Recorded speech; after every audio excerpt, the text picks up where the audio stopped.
La programación específicamente en el área de la salud se ha utilizado para la lectura de señales biológicas, para que puedan ser interpretadas, traducidas y entender mejor el cuerpo humano. Este es el caso de numerosos aparatos médicos como el electrocardiógrafo, marcapasos, aparatos auditivos. Hoy en día, la programación se está aplicando a unidades biológicas como son las células y bacterias, con la finalidad de manipular el ADN. Los músculos se mueven gracias a las señales eléctricas que provienen del cerebro y que se dirigen a ciertas partes del cuerpo para que produzcan movimientos determinados. Al aplicar corriente eléctrica se generan diferencias de potencial en distintas partes del cuerpo y donde hay mayor corriente eléctrica, las células tienen mayor respuesta. Esto es lo que explica el por qué cuando nos damos toques, cuando hay mayor corriente eléctrica, tenemos menos control sobre nuestro cuerpo. Esta información es importante en la medicina, ya que en un pulso existen variaciones en la corriente dependiendo de la etapa de latido en la que se encuentra el corazón. Para poder obtener los cambios de potencial que se generan con la actividad cardíaca, se colocan electrodos en ciertas partes del cuerpo del paciente, en las piernas, en los brazos y en la región torácica. Aquí es donde entra un electrocardiógrafo, un instrumento médico electrónico que capta y amplía los impulsos eléctricos del corazón. Cada uno de los electrodos recoge una actividad eléctrica según la posición que ocupa. En conjunto registran la actividad eléctrica cardíaca y la amplifican para enviarla posteriormente en un plano de 2 dimensiones. El eje de las ordenadas representa la magnitud del potencial en volts y el eje de las abscisas representan el tiempo. El reconocimiento de señales eléctricas también se utiliza para el funcionamiento de prótesis biónicas. Una prótesis biónica es un dispositivo electromecánico que se adhiere al cuerpo y reproduce la funcionalidad de una extremidad natural como brazo o pierna. Esto se logra detectando señales de los movimientos musculares mediante sensores. Por ejemplo, cuando una persona coloca su prótesis y flexiona los músculos, los sensores reaccionan para provocar el movimiento apropiado. Algunas requieren la implantación de sensores en los músculos restantes del muñón de la extremidad. Este tipo de prótesis es mucho más avanzada y puede permitir al paciente controlar la extremidad con la mente, al pensar en mover la pierna, y la pierna biónica recibe las señales eléctricas, las interpreta y responde moviéndose. Incluso se ha logrado fabricar una prótesis que puede regresarle al paciente la sensación del tacto.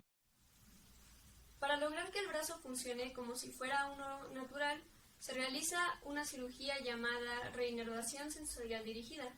Esto se debe a que el cerebro manda varios mensajes a todas las partes del cuerpo, pero cuando falta una extremidad, esas señales no tienen a dónde ir. Al injertar nervios en una nueva ubicación en la parte superior del brazo restante y luego conectarlos a una tapa sensorial que una el brazo con la prótesis, se estimulan los nervios que solían ir hacia la mano. La tapa de simulación funciona transmitiendo señales eléctricas directamente desde los nervios hacia la prótesis, reactivando los caminos que iban hacia el cerebro. Más de 100 sensores en el brazo pueden recibir y enviar mensajes del cerebro. Se ha buscado implementar estos conocimientos más allá de dispositivos médicos y aplicarla directamente a la célula. Distintos centros de investigación han desarrollado lenguajes de programación biológicos para poder programar células con funciones específicas. Uno de estos institutos es el Centro Nacional de Investigaciones Científicas, en el que diseñaron bacterias Escherichia coli, las cuales son capaces de detectar niveles anormales de glucosa en la orina. Si se alcanza un umbral específico, se genera un cambio de color visible, lo que indica que es un paciente diabético. En el MIT, un equipo de ingenieros ha creado un lenguaje de programación llamado Cello, que permite codificar nuevas funciones en células vivas. Se basa en Verilog, un lenguaje de descripción de hardware que habitualmente se utiliza para la programación de chips de ordenador.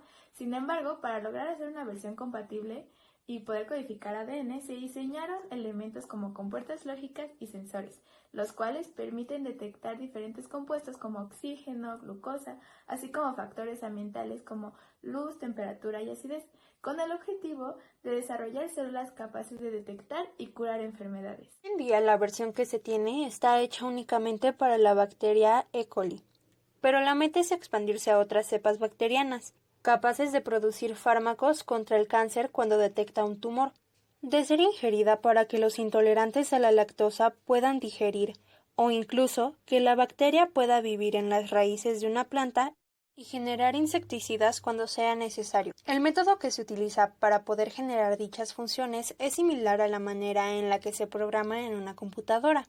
Primero se escribe un programa para la función que se quiera realizar. El ejemplo propuesto fue la detección y respuesta a unas condiciones ambientales determinadas. Luego se compila el texto, se transforma en una secuencia de ADN que se pone en la célula y el circuito se ejecuta en el interior de la célula. Para que el algoritmo fuera eficaz y confiable, se tuvieron que seleccionar todos los positivos del COVID-19 y al azar un número equivalente de negativos del resto del conjunto de datos obtenidos. La arquitectura Open Voice Medicine del MIT utiliza 4 biomarcadores. Estos 4 biomarcadores, inspirados en las elecciones de la comunidad médica, son degradación muscular, cambios en las cuerdas vocales, cambios en el sentimiento o el estado de ánimo, y por último, cambios en los pulmones y el tracto respiratorio. Los algoritmos basados en los sonidos de la tos recopilados mediante teléfonos inteligentes ya están diagnosticando neumonía, asma y otras enfermedades con altos niveles de precisión. Por lo tanto, se seleccionó un modelo de biomarcadores capaz de capturar características en los pulmones y el tracto respiratorio. La arquitectura propuesta toma una grabación con una o más toses, realiza 2 pasos de preprocesamiento con la grabación y la ingresa en un modelo para generar un diagnóstico de preselección junto con un mapa de prominencia de biomarcadores. La inteligencia artificial también tiene aplicación en la detección de enfermedades. Recientemente, un equipo del MIT entrenó un conjunto de algoritmos de aprendizaje autónomo para detectar el COVID-19 a través de audios de tos. Esto se logró usando biomarcadores como la fuerza de las cuerdas vocales o el rendimiento pulmonar. Un dato curioso es que la detección fue más precisa en pacientes asintomáticos. Se tuvo que desarrollar un marco de procesamiento de voz de inteligencia artificial que aprovecha los extractores de características de biomarcadores acústicos para realizar una preselección de COVID-19. Para esto se necesitan datos de entrenamiento y una estrategia de modelado. Como no se tenían los datos suficientes para la base, se inició un esfuerzo mundial para recopilar audios de tos forzada de COVID-19 junto con 10 preguntas de opción múltiple relacionadas con el diagnóstico de la enfermedad y los síntomas relevantes. El conjunto de datos de tos de COVID-19 de MIT, Open Voice, establece un nuevo punto de referencia como el conjunto de datos de salud de audio más grande con varios cientos de miles de toses, de los cuales se seleccionaron 5.320 sujetos equilibrados positivos y negativos de COVID-19 para dicha investigación. Se ha visto a lo largo de muchos años que la programación y la electrónica juegan una parte importante dentro de la biología, la medicina y por consecuencia un campo amplio de aplicaciones. Desde el código que amplía y representa señales eléctricas de un electrocardiógrafo, hasta el uso de algoritmos de machine learning e inteligencia artificial que pueden detectar enfermedades con solo unos segundos de audio. Sigue siendo un área con muchas aplicaciones que requieren conocimiento extenso tanto del área médica como de la programación. Por el momento, las aplicaciones que tienen un grado más alto de complejidad, como lo es el programar células, se han visto limitadas por la carencia de un lenguaje que pueda ser utilizada en lo biológico. Como hemos visto, estas limitaciones poco a poco se van superando. A medida de que nuevas cuestiones vayan surgiendo, se van a necesitar nuevas personas que puedan proponer e implementar soluciones.